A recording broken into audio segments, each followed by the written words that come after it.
Once upon a time, far, far away in the ancient highlands of Eritrea, Fidel was born, the son of the noble chief of Adi Lagwan, the 19th child, the prophecy child, the one said to make history. As news travelled across the land, the citizens travelled far and wide from each corner of Lagwan to witness the birth of Fidel.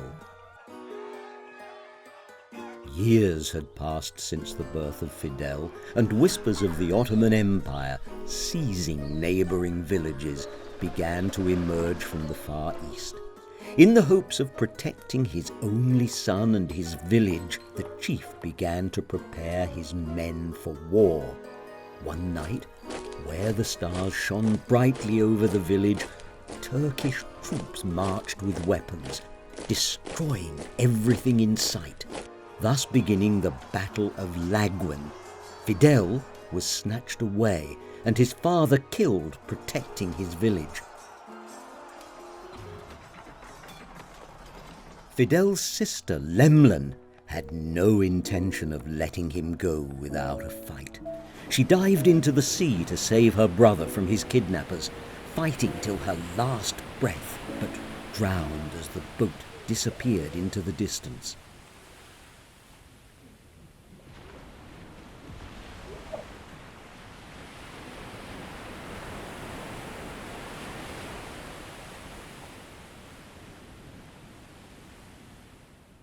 Fidel was taken to Turkey and introduced to a new life, the life of a slave.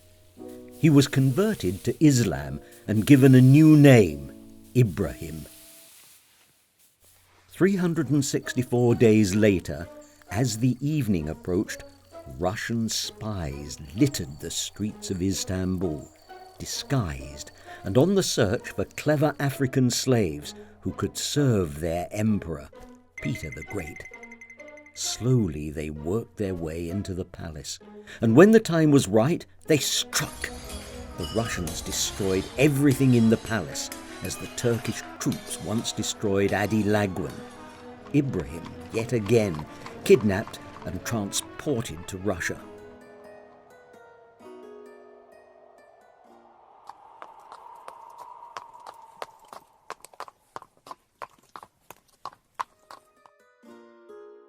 Young Ibrahim was presented to the Great as his slave, but it was not long till Peter recognized his intelligence.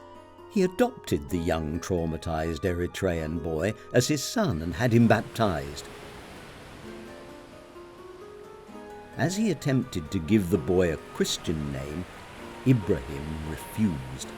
Respecting his one wish, Peter the Great instead made a small alteration from Ibrahim to Abraham. Peter wanted Abraham to be an engineer for the military, and so gave him the highest form of education. Over the years, Abraham grew older and smarter. He led his own army and was soon awarded the last name Hannibal, after the famous African warrior. However, it wasn't long before he suffered a head injury and was sent back to Russia. After his return, his life took a turn for the worse, beginning with his arranged marriage with a wife who despised him. Driven by her hate for him, she became unfaithful, indulging in a secret affair with another man, and soon fell pregnant. As the child was born, the difference between it and Abraham was so significant that the baby could not possibly be his. When this was revealed, Abraham reported his wife to the authorities, who locked her up indefinitely and threw away the key. The story of Abraham is not all sorrow and misery. Abraham later remarried and found true love, had children, and lived happily ever after. His legacy lived on through his great-grandson, Alexander Pushkin.